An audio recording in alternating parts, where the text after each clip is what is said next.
When Sony finally unveiled the PlayStation 5 on June 11th, it was following a showcase of several new titles. Ratchet & Clank returned in Rift Apart. Miles Morales would star in his own Spider-Man title. Polyphony Digital was finally delivering a new, mainline Gran Turismo. Returnal represented a stunning new direction for Housemarque. Astro's Playroom saw the beloved platforming mascot transitioning to non-VR. And Destruction All-Stars was, well, present. Perhaps the two biggest takeaways were Horizon Forbidden West, the follow-up to the successful Zero Dawn, and a remake of Demon's Souls by Bluepoint Games. There was also something called Project Athea, and surely it would become successful down the line. However, the main attraction was the console's reveal. The response was, well, interesting. Many likened it to an oversized router, pondering how different it looked from previous console designs while lamenting how difficult it would be to clean or dust. Others were intrigued by the all-digital model without a disk drive. Though Sony didn't reveal price points, there was still anticipation and hype. That would further build in September when the company showcased several other big-name games, including Final Fantasy XVI, confirmed as a timed exclusive for the console, Deathloop, Resident Evil Village, and the long-awaited sequel to 2018's Reboot. We even got a release date and prices for both versions of the PS5. November 12th, with the base version costing $499.99 and the digital version retailing for $399.99. Nothing too unexpected, but what followed after was sheer pandemonium, as pre-orders were announced to have gone live. Occurring earlier than many retailers had expected, it led to them suddenly opening up across the world, resulting in a massive rush, and ensuing failures given the same. It was even more hilarious because Sony previously announced a pre-registration program for pre-orders while promising it wouldn't happen, quote, within a minute's notice. Sony would apologize for the mess, releasing more consoles for pre-order and promising even more through the end of the year. Despite this mess, there was no doubt that the PS5 would become a massive success. Its hardware proved a sizable leap over the PS4, backed by a custom AMD Zen 2 CPU, an RDNA-based GPU, and 16GB GDDR6 RAM. An extra 512MB DDR4 RAM was implemented as a controller cache for the brand spanking new SSD, which promised lightning-fast load times. The only downside of the latter is that it was only 825GB, with 667GB usable for installing games and other media. Nevertheless, alongside the Xbox Series X, it would become a rallying point for 4K and 60fps and ray tracing for console games. The era of premium gaming was finally upon us, though some titles would eventually have to opt for separate quality and performance modes to emphasize native 4K resolution or smooth performance. Then there was the DualSense, which offered brand new features like adaptive triggers, haptic feedback, and a built-in microphone. It promised never-before-seen immersion for titles that supported it, and, annoying drift issues aside, it succeeded. The PS4 was coming off of a very successful run, crossing 106 million units sold as of December 2019. While Sony aggressively pushed for the PS5 to sell even more within the same period, the pandemic would result in chip shortages worldwide.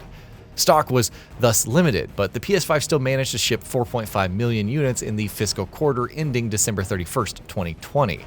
That success would only continue into the new year, as it sold 10 million consoles by July 18th, 2021, becoming the fastest-selling console to date.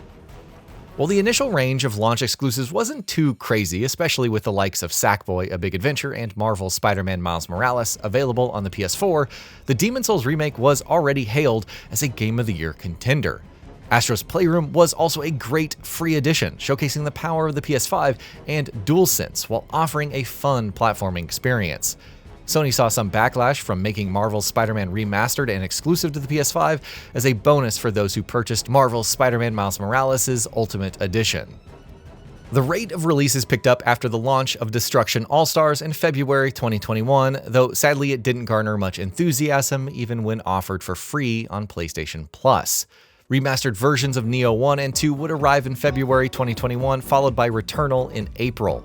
The latter received critical acclaim for its storytelling, gameplay, and usage of the PS5's hardware for seamless load times. Final Fantasy VII Remake Intergrade was next, adding new content like the Intermission DLC focusing on Yuffie and multiple improvements to environmental textures that stuck out on the PS4. If that wasn't enough, Ratchet & Clank Rift Apart also debuted in June, serving up an incredible 3D platforming adventure. Ghost of Tsushima's Director's Cut marked another fumble for Sony's approach to re-releasing enhanced versions of its PS4 titles, with original owners having to pay for features like DualSense support, full lip sync for Japanese, which the base game was criticized for lacking, dynamic 4K, and more. Regardless, Sony's dominance continued with 13.4 million PS5 consoles shipped as of September 30th, 2021. It would then end the year with notable titles like Deathloop, Kena, Bridge of Spirits, Death Stranding, Director's Cut, and Solar Ash. But the subsequent years were a who's who of big-name titles and exclusives. Uncharted Legacy of Thieves Collection, Horizon Forbidden West, Gran Turismo 7, Ghostwire Tokyo, which was a one-year console exclusive along with Deathloop, and Ragnarok all defined 2022. Several of them would become major successes. Ragnarok sold 5.1 million copies in its launch week. Forbidden West was revealed to have sold over 8.4 million copies as of April 2023. Even titles like The Last of Us Part 1, which many saw as unnecessary given a remastered version was already available, did well for itself and benefited from the HBO TV series debuting in January of 2023. The year also marked a major shift in PlayStation Plus, with Sony revamping the service into 3 tiers: Essential, Extra, and Premium. As an answer of sorts to Game Pass, Extra and Premium subscribers would gain access to the game catalog, consisting of hundreds of titles to play with more added each month. Premium subscribers would even stream classic PS1, PS2, PS3, and PlayStation Portable titles, with options like up-rendering, quick save, video filters, and quick save for certain titles. Though it was far from competing with Game Pass due to the lack of day-one first-party titles, it still evolved as a worthwhile option. 2023 offered some of the biggest PS5 titles to date, but started on an awkward note with the failure of Luminous Productions' Forspoken. Things would improve with Final Fantasy XVI in June, and Baldur's Gate 3 in September, with the Xbox version of the latter delayed due to issues with local split screen on the Series S. Marvel Spider-Man 2 debuted in October 2023 and subsequently smashed previous records for first-party titles, selling 2.5 million units in its first 24 hours.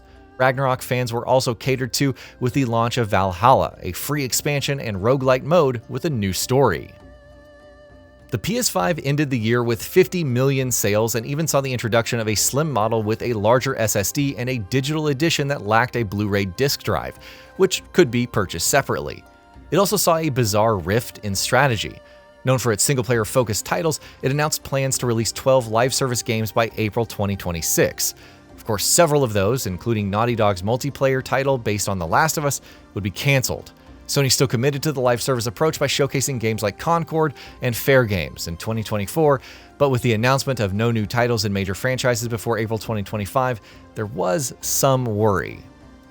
However, 2024 still saw a slew of first-party releases, from Rise of the Ronin, which sold well for Koei Tecmo despite not being critically acclaimed, and Helldivers 2 to Astro Bot and Horizon Zero Dawn Remastered. Concord arrived and failed within 2 weeks, with Sony subsequently shuttering the studio, adding to layoffs announced earlier in the year, including the closure of Sony London. The PS5 was supported by an extraordinary lineup of third-party titles, including Stellar Blade, Final Fantasy VII Rebirth, Black Myth Wukong, and Silent Hill 2 Remake. It also benefited from Microsoft shifting strategies for its titles and making games like Hi-Fi Rush and Sea of Thieves available for PlayStation.